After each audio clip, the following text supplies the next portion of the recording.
hermanos, les invito que en esta mañana leamos en el libro de los Hechos, y el capítulo 13.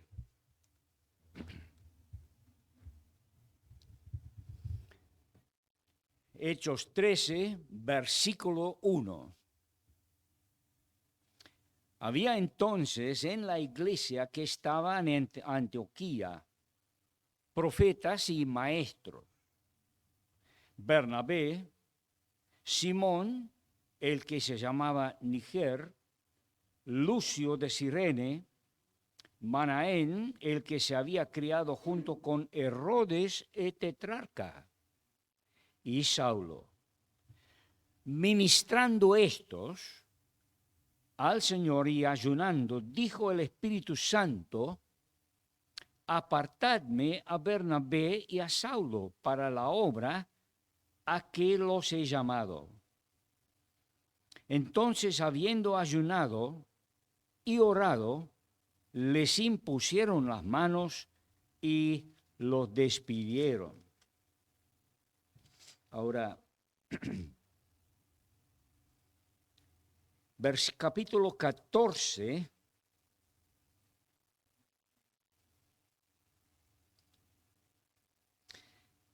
terminando su primer viaje misionero, dice el versículo 26, de allí navegaron a Antioquía, de donde salieron, desde donde habían sido encomendados a la gracia de Dios para la obra que había cumplido. Y habiendo llegado y reunido a la iglesia, refirieron cuán grandes cosas había hecho Dios con ellos y cómo había abierto la puerta de la fe a los gentiles. Y se quedaron allí mucho tiempo con los discípulos. Ahora, el domingo pasado terminamos en una conferencia en Glasgow, ¿no? En que el predicador habló de cenizas debajo del altar. ¿Se acuerdan? Esto no se grabó, esa parte. Por eso lo estoy repitiendo ahora, en forma resumida. Pero ese ministerio que nos llevó a casa para decir: hay entrega de nuestra parte, hay una ofrenda hecha sobre el altar, sin reservas, encomendando toda la vida y todo lo que somos y todo el futuro, toda la familia, todo lo que tenemos en manos del Señor. Eso fue el 2 de enero y les conté por qué. Luego, el tercer día de enero, llega el primer diario del año. Y ahí sobre la alfombra de mi casa, pasado por la puerta, está el primer diario del año. Menos de 12 horas después del mensaje. Y sin levantarlo del piso porque estaba en primera plana, letra grande: Argentina, los últimos pasos. Qué notable, ¿eh? Tenía que ver con una expedición a la Concagua y estaban relatando en los diarios de Reino Unido: Argentina, los últimos pasos. Claro, mucha gente recibió ese diario,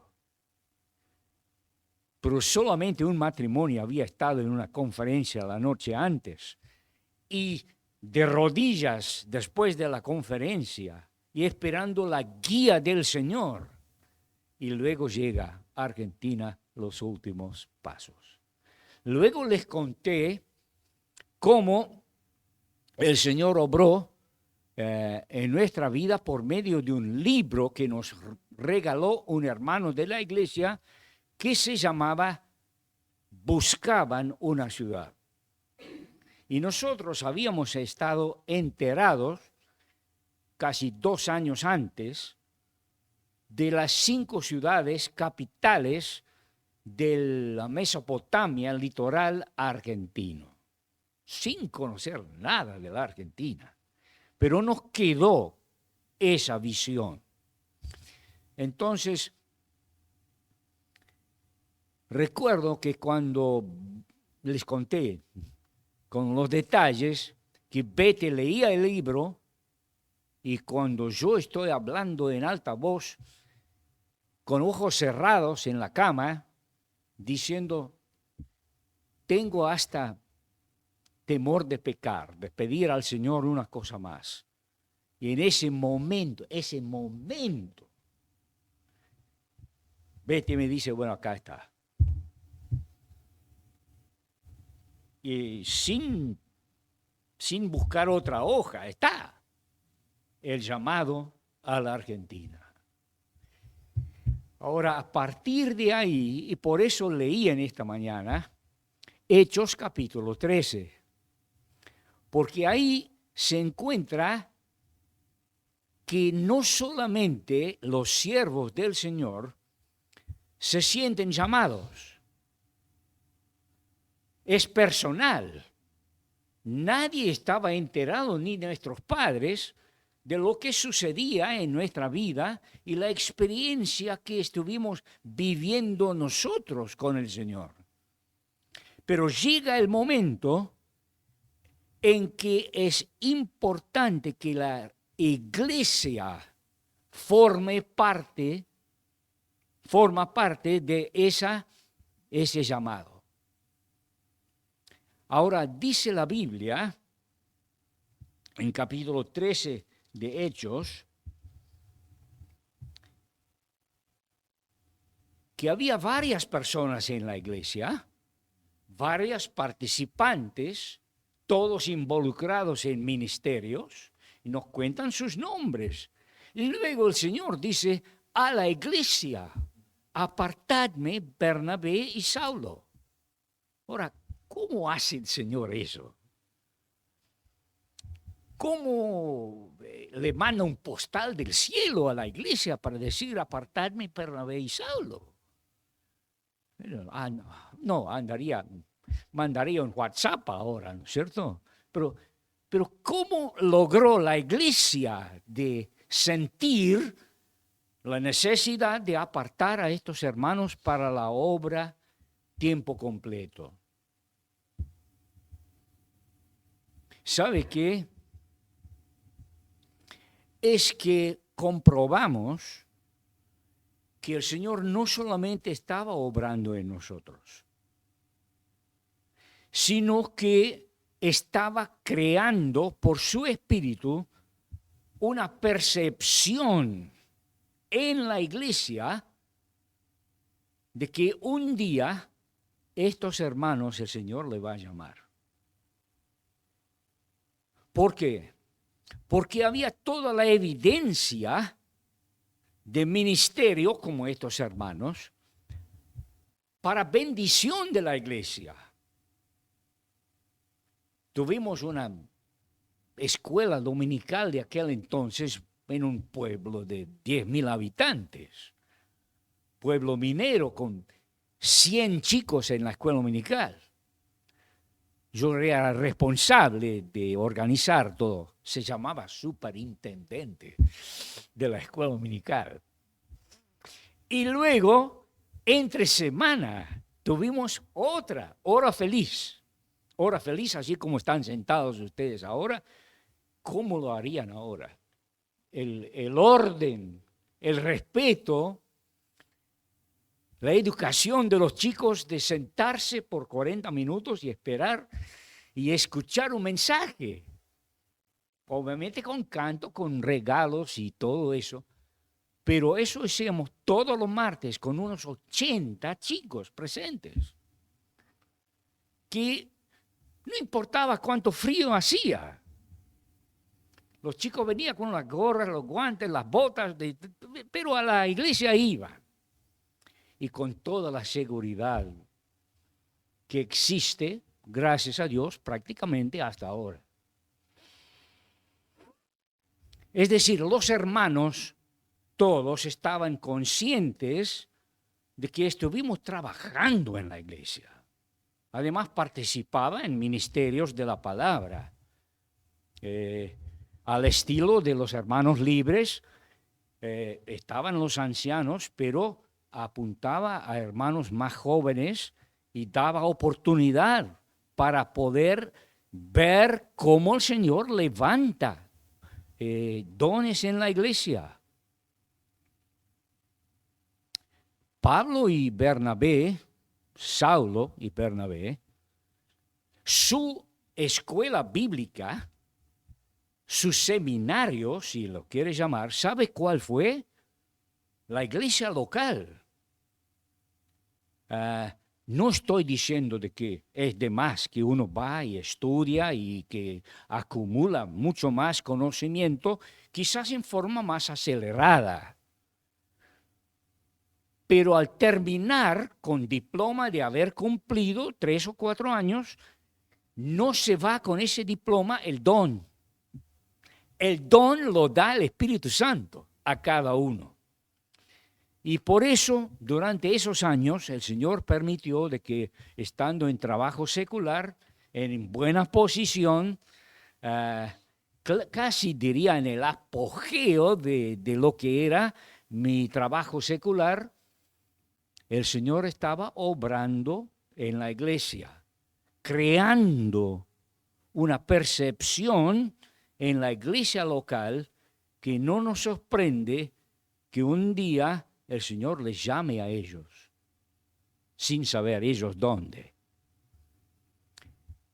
El otro día de haber leído el llamado a la Argentina, hablamos a los ancianos de la iglesia.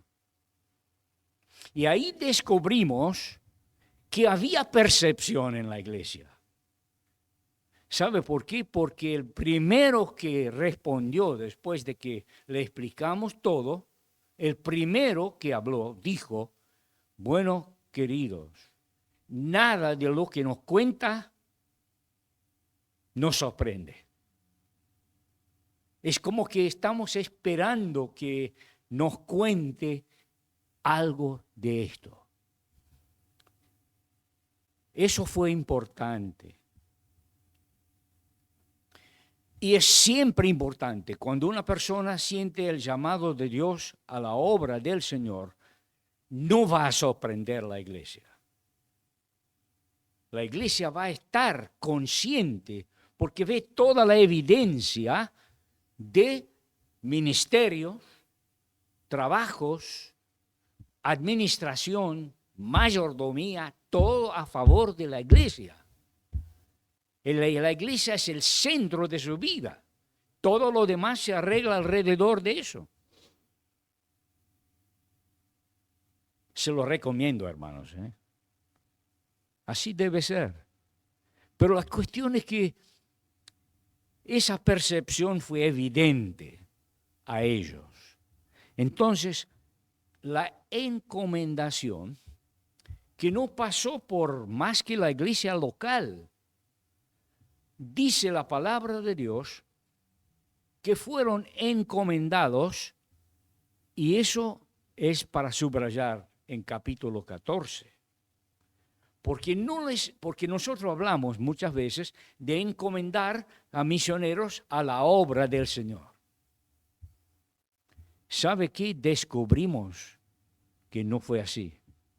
Porque en capítulo 14 dice que fueron encomendados a la gracia de Dios para la obra. ¿Sabe por qué? Porque durante 49 años ya, hermanos, hemos descubierto que hay situaciones, hay circunstancias, aunque sea de enfermedad, lo he vivido. Ustedes muchos saben, un año entero, era Jaime más flaco, bajé 14 kilos en el año 2000. Pero ustedes saben, hermanos, pude seguir, ¿eh? La cuestión es que otros momentos, problemas financieros o el banco no funciona y como cosas así. Cosas que nada puede resolver. El dinero no puede resolver. Los contactos no pueden resolver. ¿Sabe lo que es suficiente? Les encomendaron a la gracia de Dios para la obra. Y la gracia sí es suficiente en todas las circunstancias. Eso lo compruebo. Ahora, el modelo que conocíamos es este. Y es de encomendar siervos del Señor con evidentes dones desarrollados en la iglesia local y encomendados por la iglesia local. Y dice, no, ¿con qué agencia van a salir? Si van a la Argentina, tan lejos, otro continente. No, había una historia de hermanos que sobre este modelo salieron confiando en el Señor, encomendados a la gracia de Dios. ¿Y por qué yo creo que es preferible, sin desmerecer? Anoche, muy tarde, casi a la 1, terminé de leer un libro sobre hermanos trabajando, entre ellos los hermanos nuestros, pero también agencias misioneras, donde las personas se han presentado y han sido aceptados por la agencia. Después la agencia dice, bueno, hay que ir y levantar tu sostén.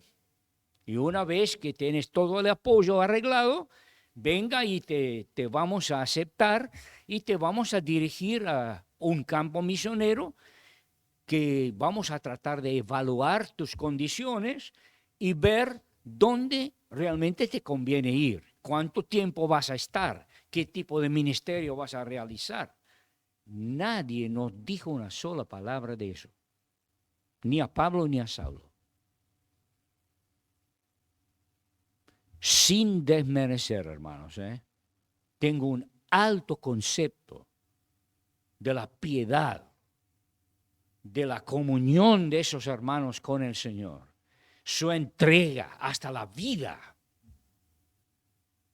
Pero pasaron por una agencia que les dirigía. Nadie nos dirigió. Pablo durante toda su vida, ¿cómo fue dirigido? Quería ir a un lado, dice el Espíritu Santo, no los permitió.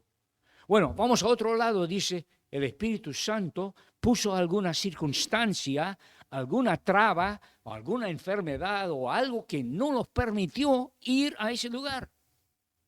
¿Quién estaba guiando? El Espíritu Santo. Y eso es lo que hemos vivido durante nuestra vida. Ahora,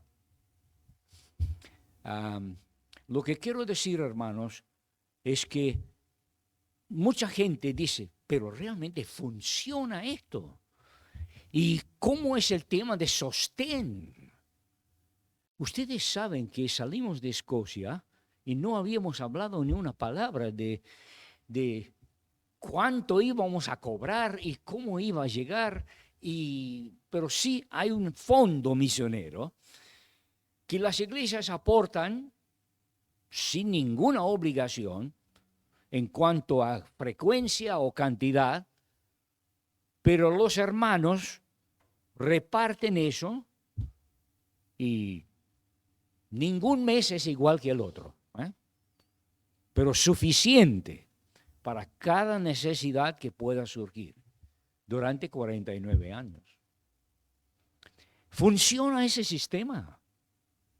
Ustedes saben que sin sede central, porque no hay, salvo el Señor que está en el cielo, y sin tener una agencia de apoyo, tuvimos la iglesia local y el fondo misionero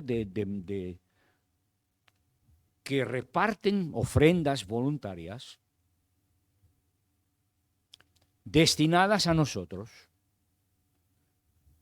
¿Sabe cuántos descubrí el año pasado? Que desde que se hace registro de los hermanos que han salido sobre este fundamento, de Gran Bretaña solo, solamente de Gran Bretaña, de Estados Unidos, Australia y otros, donde hay hermanos libres también, han salido de Gran Bretaña solo 7,000 misioneros al exterior. Todos sostenidos durante esos años, que es maravilloso. El Señor te llama y muchas veces dice, pero no tenían temor, ¿no? Dice, Él nos llamó. Ahora, ¿quién es el más comprometido? El Señor mismo. Se comprometió. Y tengo tantas historias que va a llevar a otras reuniones para contarles de cómo el Señor obró para llamar, guiar hacia la Argentina, y luego la provisión de Dios. La provisión de Dios es maravillosa. Yo cobré mi último sueldo en septiembre del año 74. Tenía un auto de la compañía. Entonces, al renunciar, obviamente entregaba el coche. Y me quedé con un montón de compromisos y sin coche. Ahora, ¿qué compañía a que vos anunciás que renunciás? Le dice, ¿y con qué se va a mover hasta que vaya a la Argentina? Digo, no sé. Dice, bueno, está solucionado. El coche de la compañía lo usás hasta que no lo precisa más. Solucionado el tema. Luego, venir a la Argentina. Venimos en barco, obviamente. Y decían, buscan tambores misioneros. Le digo, ¿qué es eso? Dice, no, vaya a la fábrica en tal lugar y pedí tambores misioneros. Ellos saben lo que es. Y tuvimos, son de 200 litros, con tapa, sello, suncho y palanca y candado. Tuvimos 8 de esos. Con toda la biblioteca mía que tengo en casa, los trajimos en ese momento. No te cuento. No, lo habrá hecho cuando estaba en el trabajo. Que toda la porcelana y todas las cosas que Betty puso, los cuadros, le digo, ¿para qué pones eso? No, dice, Jaime, vamos a armar una casa ya, Vamos a hacerlo un hogar. Pero ¿para qué precisamos todo eso? No. Bueno. Y seguramente cuando yo estaba en el trabajo le estaban metiendo las cosas, ¿viste? Cuando llegamos a la Argentina y comenzamos a le digo, ¿qué eso? ¿Cuándo lo pusiste? Pero eso sí va en la pared acá y esto, el otro allá, y armaba la casa, ¿no? Es un punto que a veces el hombre no toma en cuenta. Y ser llamado del Señor, como Betty lo fue, igual que yo, y con una convicción bárbara. Pero creo que hasta a la mujer le cuesta, el costo es mayor. Porque ella, durante 12 años de casados, iba armando la casa. Con los muebles, con las cosas. Y de repente tiene que desarmar todo. Cuesta. Y con una predisposición de hacerlo. Respaldado por el llamado. Qué notable. Yendo a lo desconocido, sin saber hablar en el idioma. y sin embargo dispuesto a hacerlo. Cuando llegamos a tener todo listo, más bultos y bultos, llego al barco, un hermano dice, quiero transporte. ¿Ustedes van a la Argentina? Sí. Entonces dice, cuenten conmigo. Tenía muchos camiones. Dice, yo llevo todo lo que tiene a cualquier puerto de Inglaterra sin factura. Cuando llegamos al barco, claro, nos asignaron ciertos metros cuadrados. Superamos cualquier cantidad.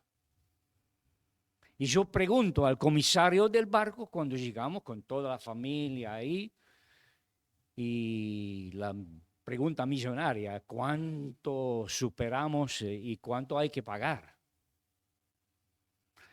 Dice, mire, el chofer que trajo todo eso dijo, yo conozco a esa gente, porque vio el nombres en los barriles. Dice, y van a la Argentina como misioneros. El comisario del barco lo cuenta, el capitán habla con la compañía y ¿sabe lo que dijeron? Llévelo todo gratis. Estamos pensando, ¿cuánto dinero vamos a precisar? Y trajimos todo de la puerta de mi casa en Escocia hasta Inglaterra, y de Inglaterra a la Argentina. ¿Y sabe cuánto gastamos? Nada. Solo Dios hace eso. Y necesitábamos este tipo de confirmación de que el Señor está apoyando, el Señor está abriendo caminos, el Señor está proveyendo para toda esa necesidad. Puedo dedicar una reunión entera para contarles de cómo el Señor provee para todas las necesidades de sus siervos. Pero no lo voy a hacer ahora. Llegamos 22 días en alta mar, en un barco carguero, y llevaba 6 pasajeros. Éramos 5, más otro hombre. Pero ese otro hombre hablaba en castellano, pero era escocés. Y enseñaba en una escuela, St. Andrews, bilingüe, en Buenos Aires. Un maestro de corazón, te digo. Porque a nuestros hijos, a la semana ya los tenía haciendo mapas de Argentina, coloreándolos, completando los nombres, les enseñó a contar hasta 100 en castellano. Era un maestro todos los días. Y a nosotros nos ayudó un montón en los primeros pasos también. Notable, 5 pasajeros y un maestro. Luego llegamos a la Argentina. Las cosas cambiaron. Bajamos, llevamos las cosas con la compañía Singer, que tiene transporte, también flete, hasta Posadas. Ahí experimentamos que es todo lindo. Oh, Buenos Aires, todo edificio más que nuestro pueblo en Escocia. Autopista hasta Zárate. Luego bajamos en Zárate a las balsas, porque no había los puentes. Y ahí sube el ómnibus a las balsas y a Entre Ríos. Y Biscuit por ahí, no sabía dónde. Y luego agarramos la ruta 14. Toda tierra.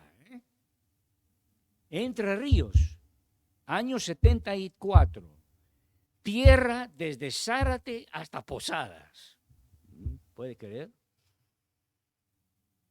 Bueno, eso fue la primera experiencia.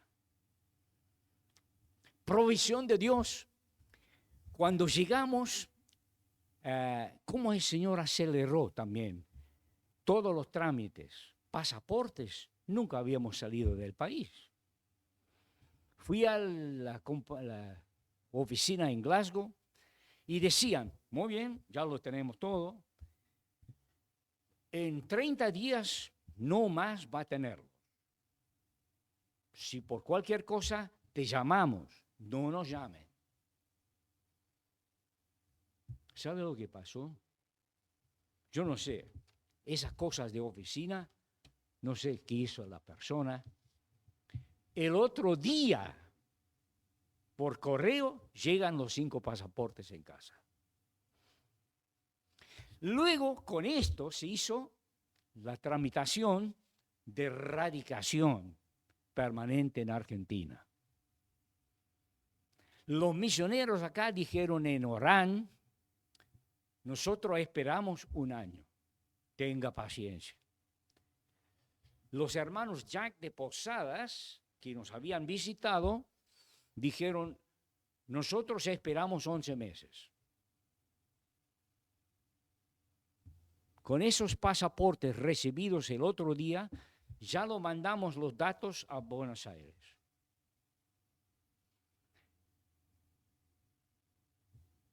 Murió el hermano que presentó y otro se ocupó de recorrer las oficinas para decir, ¿dónde está el trámite? Y le dijeron, allá, y no, acá no está. Ven, vaya allá, vaya a Avenida Argentina. Y él decía, no, ahora sé lo que es, ¿no es cierto?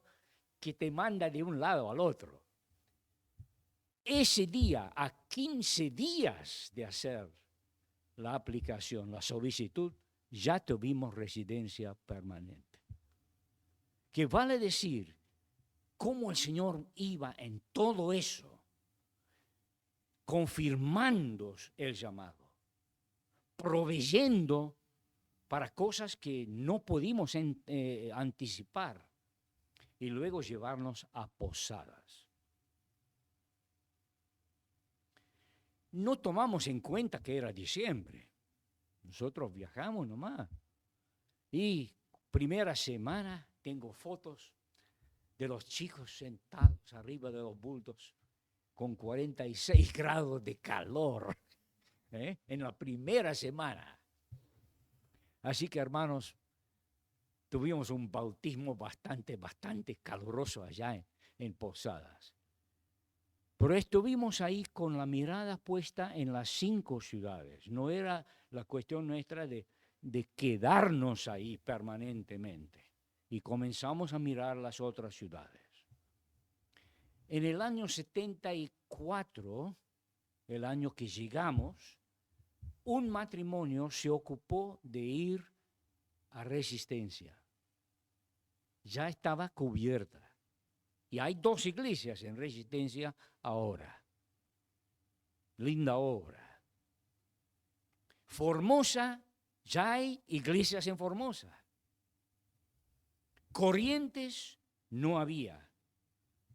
Pero a 16 kilómetros de Resistencia hacía obra en Corrientes. Luego tenía invitación a la primera conferencia.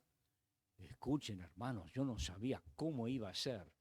16 meses en el país y me invitan a una conferencia en Santiago del Estero. El otro orador, lo conoce bien Sofía, era don Francisco Sina, de Mendoza, de Malargüe. Y él me contaba de una necesidad en Entre Ríos. Así que de Posadas a Santiago, primera conferencia, nos enteramos de una necesidad en Entre Ríos. Y dice, mi yerno y mi hija van ahí a Crespo, donde él había estado ayudando a los hermanos en una reunión casera. pero dice hay potencial y ahora van ellos. ¿Cómo les gustaría que les acompañen? Pero cuando llegamos ahí, haciendo investigación, recorrimos con ellos Nogoyá, Diamante, Victoria, todo alrededor, y luego Paraná. Inclusive había una casa linda sobre la avenida Alameda de la Federación ahora, que estaba para alquilar, pero no tuvimos la seguridad de que este es el momento. Cómo se desanimaron Daniel y Esther y César. Y vienen, hay una casa disponible y se van. No, precisábamos paz en nuestro corazón. Y si no fuimos. Pero no se va el llamado. Quedó Paraná en nuestro corazón. Y volvimos meses después y alquilamos la primera casa en Belgrano 120, no porque era linda, pero sí porque tenía un living enorme. Y como misioneros, lo primero pensamos es que qué lindo que sería para una reunión esto. Y la primeras reuniones de gente que venía de las horas felices, porque no tuvimos salón, sino en las Calandrias y Jacarandáis de San Agustín, en un baldío, Betty haciendo a las chicas saltar y Jaime dando la lección con pizarrón y franelógrafos y Fiona con 13 años tocando guitarra. Así comenzamos. Y los primeros que se arrimaron, las madres, los padres, les invitamos a casa. Y fueron los primeros contactos. Luego, como ustedes saben, el garaje en las Calandrias 23-22, donde comenzamos a tener reuniones. ¿Sabe cómo se llenó ese garaje? Yo no sé qué es lo que les atraía, curiosidad. No, hicimos trabajo. Betty y yo recorrimos toda la zona, casa por casa. No había iglesia, no tuvimos gente para atender. Fuimos día tras día visitando, invitando, y así comenzando la obra. Era realmente, Betty tenía más entrada que yo en eso. A veces la perdía, dice, ¿dónde está? Dice, no, le dijeron, ¿quieres pasar? Sí, voy a pasar. Y claro, algo de la tonada y algo de su forma de hablar les atraía a la gente, les gustó. Pero así comenzó la obra en las Calandrias 23-22 en el año 70 y... A ver, 78 venimos a Paraná, ya hablando, como estoy hablando ahora, y no exactamente no, porque le trataba a Betty como usted. Y Daniel Di César me dice, ¿ustedes andan bien como matrimonio? Y digo, sí, ¿cómo no? Dice, ¿por qué le trata a Betty como usted? Digo, porque no sé otra manera. Dice, no, hay que aprender, ¿no es cierto? El tú y el vos y eso. Bueno, había cosas que aprender. Ahora me cuesta a usted, ¿no? La cuestión es que allí el Señor obró y los primeros frutos se recogieron en ese garaje. Tenemos una persona presente que estaba en el garaje. Alicia estaba. Cuando se enteraron de que había una actividad con creyentes, comenzando algo nuevo, Ahí llegaron las hermanitas, Mateo, qué grande, Primera, segunda reunión, la cena del Señor con 7 presentes y Alicia también. Así, hermanos, comenzó la obra y seguimos allá sin tener ningún otro lugar, hasta tener que llevar sillones plegables para poner afuera. Era puerta corrediza y se abría de todo para poner prácticamente en la calle, en la vereda, porque el Señor estaba obrando. Y hay varios que de las manzanas alrededor de ahí, que ustedes van a encontrarlos en el cielo, que se convirtieron en esos años en el garaje. ¿Algunos de ustedes se acuerdan de Doña Ana? Alicia nomás. Doña Ana, su hermana Sara, su mamá, que vino del campo, vestido de negro como de antes, con como 90 años, escucha el Evangelio y se queda. Y me dice, Señor, yo soy muy buena católica. He sido muy buena madre. Pero de acuerdo a lo que usted dice, no soy salva. Y quiero ser salva. Y ahí, la mamá de Doña Ana, con 90 años, se entregó a Cristo. Qué grande esas cosas, ¿no? Y tenemos tantos recuerdos que terminan en el garaje, pero hay mucho más que contar, que no puedo hacer ahora, pero los hermanos quizás organizan, no la semana que viene ni el mes que viene, pero en otra oportunidad, porque es interesante que ustedes sepan cómo llegamos a estar acá. Y cuáles eran los pasos que se dieron para poder estar en este lugar. Pero doy gracias a Dios por la posibilidad de contarles hoy algo del desarrollo de la obra y la encomendación por la iglesia. La iglesia sigue siendo para nosotros el centro de operaciones. Yo informo a mi iglesia.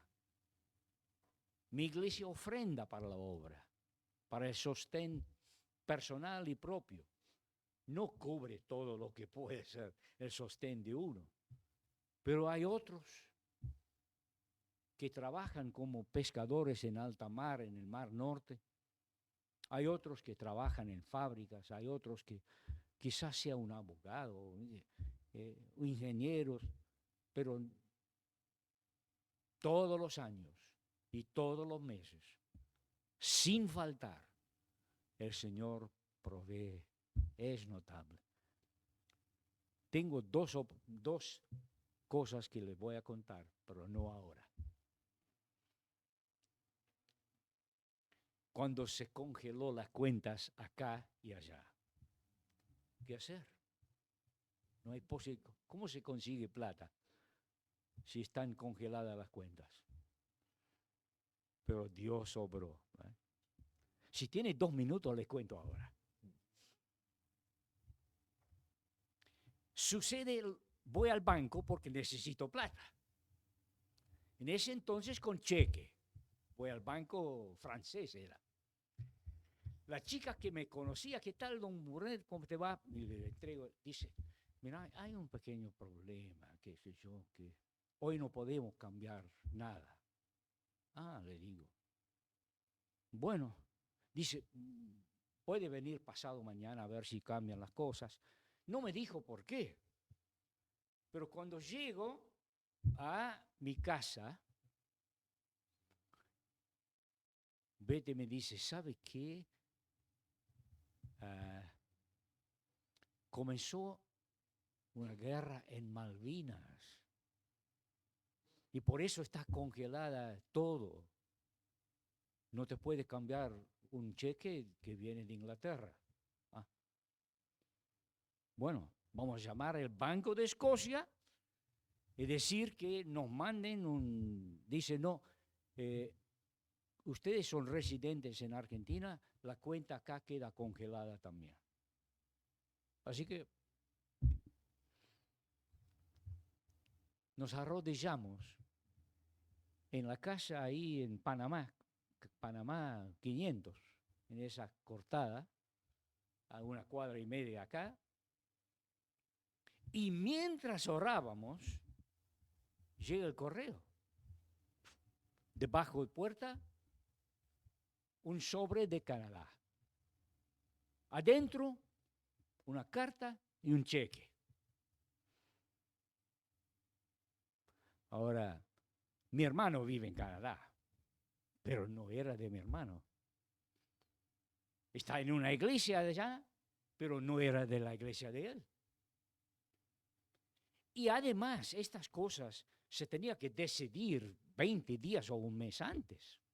Y ese día llegó. Mira, ya no eran libras esterlinas, eran dólares.